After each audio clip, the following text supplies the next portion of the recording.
ये बोकारो में एक बहुत ही मुद्दा गर्म है श्वेता सिंह का पैन कार्ड और वोटर कार्ड को लेकर। इस पर आप क्या कहना चाहेंगे? जो मामला है क्या लग रहा है, मान लीजिए सही साबित हो तो क्या उपचुनाव होने की संभावना है बोकारो में? उपचुनाव होगा तो जलकम वही प्रत्याशी रिपीट करेगा, कोई नया चेहरा होगा? जोहार, नमस्कार, आप सभी का स्वागत है रुपेश महतो ब्लॉग्स में। और अभी हमारे साथ है जलकम के केंद्रीय प्रवक्ता विजय कुमार सिंह जी। तो चलिए इनसे कुछ जानने का प्रयास करते हैं। दादा, सबसे पहले जोहार करते हैं। जोहार रुपेश जी, और आपके दर्शकों को भी जोहार। दादा, जलकम के नेता अमित मंडल के द्वारा जो खतियानी पद यात्रा निकाला गया है, उसको लेकर क्या कहना चाहेंगे?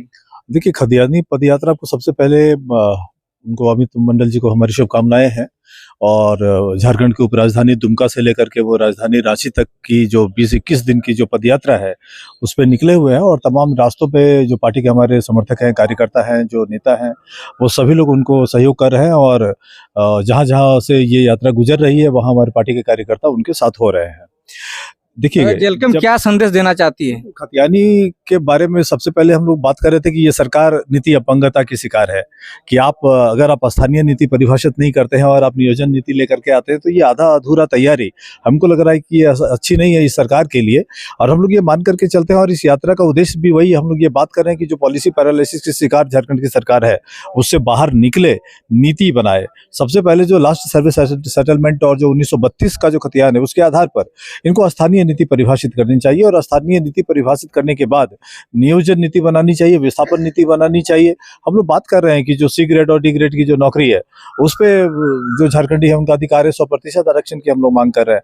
हम लोग बात कर रहे हैं जो आदिवासी हैं उनके जो अधिकार है, उनके जो मॉरल राइट जो बन रहे हैं और उनको संरक्षण देने के लिए जो नीतियां बने उनको आर्टिकल 5-6 में समाहित करने की हम लोग बात कर रहे हैं।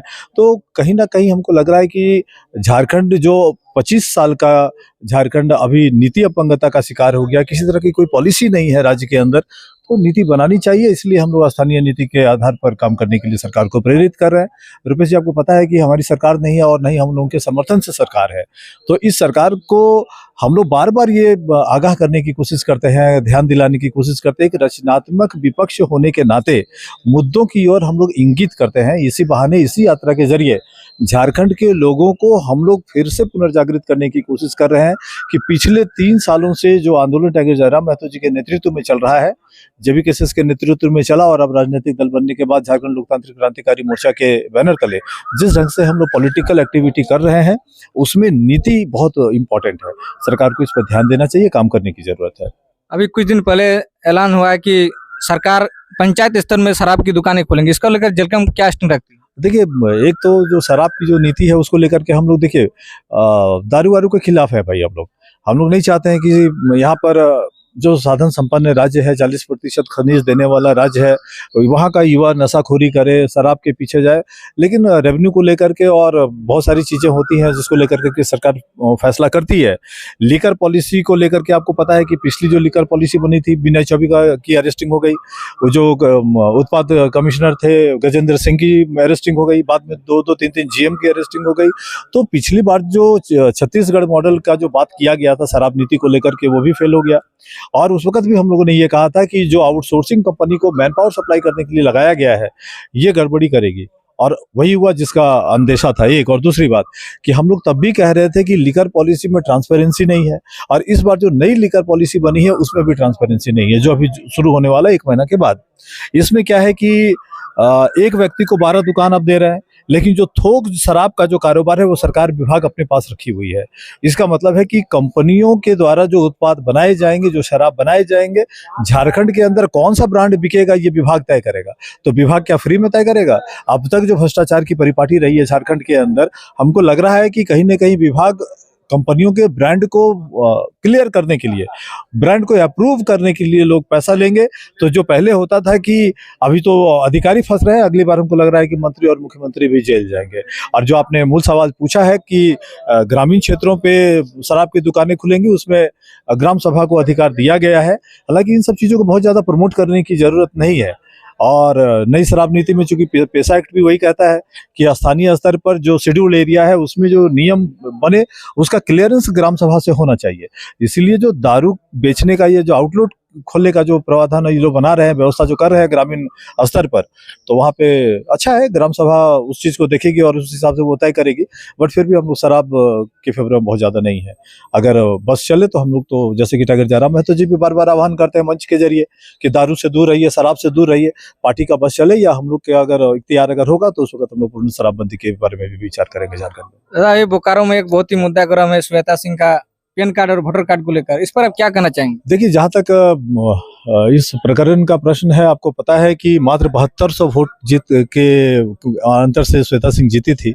और अभी ये जो फाइट है, ये फाइट बीजेपी वर्सेस कांग्रेस चल रहा है बोकारो के अंदर।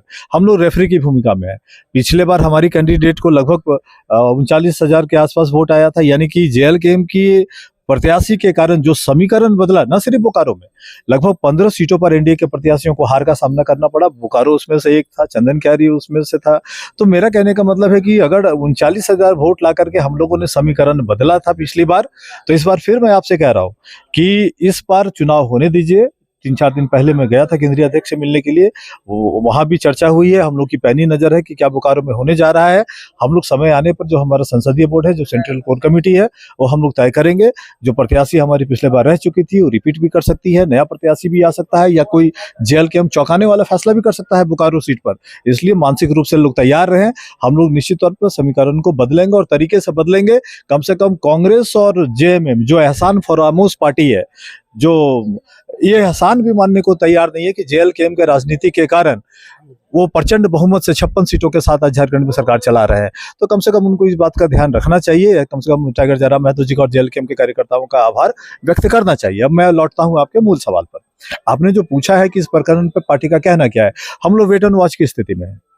अभी इसी मैटर पे राज्य निर्वाचन आयोग के द्वारा आईटी को, बोकारो के जिला अधिकारी को और बिहार में संबंधित पदाधिकारियों को निर्देश दिया गया है कि इस प्रकरण की जांच करके आप जांच रिपोर्ट समर्पित करें। बोकारो की डीसी ने कल बयान दिया कि उनको पुनः कहा गया है, कुछ फिल्टर करके और इन्फॉर्मेशन मांगा गया है, तो वो रिपोर्ट बना करके दे रही हैं। लेकिन प्रथम दृष्टया जो हम लोग पा रहे हैं कि 4-4 वोटर आई कार्ड होना, 2-2 पैन कार्ड होना, और जो बकाये राशि के इंफॉर्मेशन की बात है, जो एचएससीएल पूल का क्वार्टर श्वेता सिंह के पास है, जिसके बारे में उन्होंने ये कहा कि एनए किया है उस कॉलम में, जबकि उनको ये बताना चाहिए था कि वह नो ड्यूज है। 45,000 रुपया भर करके उनको नो ड्यूज सर्टिफिकेट वहां पे लगाना चाहिए था। कॉलम में उन्होंने एनए लिखा है। तो कहीं नहीं कहीं इन लोगों ने जो इंफॉर्मेशन था इलेक्शन कमीशन ऑफ इंडिया को, पूरी इंफॉर्मेशन नहीं दी है, जानकारी छुपाई है।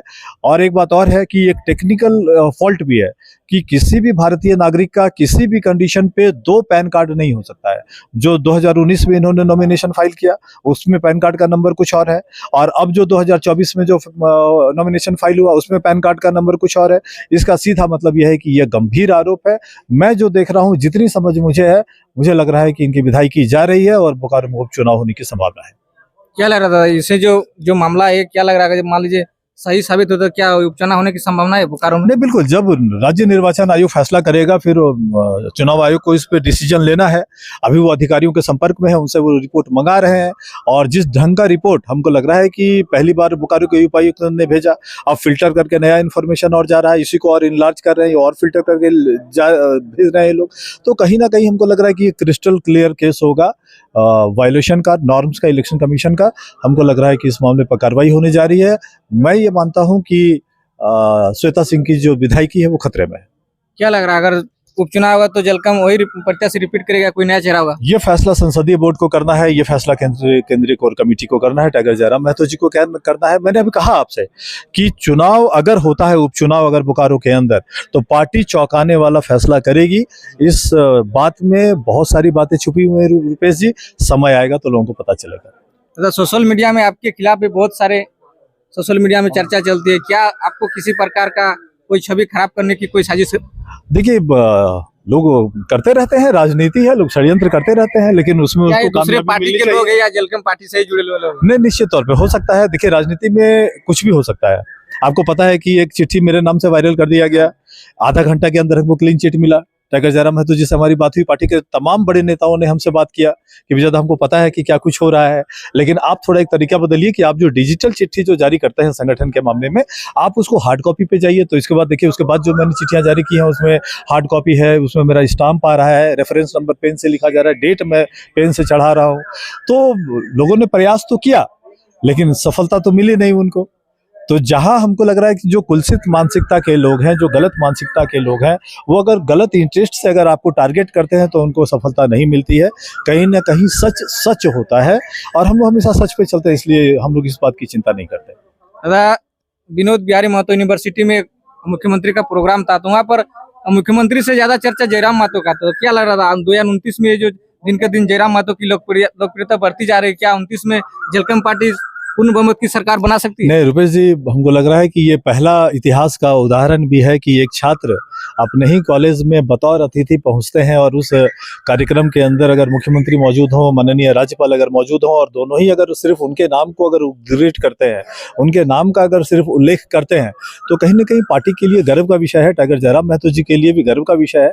और हम लोगों को भी इस बात का संतोष है, इस बात का गर्व है कि टाइगर जयराम महतो जी जैसे व्यक्ति, और इतने जुझारू व्यक्ति, जिसको राज्यपाल भी इंडोर्स करते हैं कि अगर पूरे राज्य के अंदर नौजवान विधायक की अगर हम चर्चा करें जो बहुत अधिक एक्टिव भी रहते हैं और चर्चित भी रहते हैं, तो हमको लग रहा है कि ये पार्टी के लिए गर्व का विषय है। और हमको लग रहा है कि जिस ढंग से काम करने का तरीका है उनका, अभी पिछला जो बजट सत्र जो बीता, हमको लग रहा है कि न सिर्फ डुमरी के मामले को उठाया गया, पूरे राज्य भर के मामलों को विधानसभा के सत्र में उठाया गया।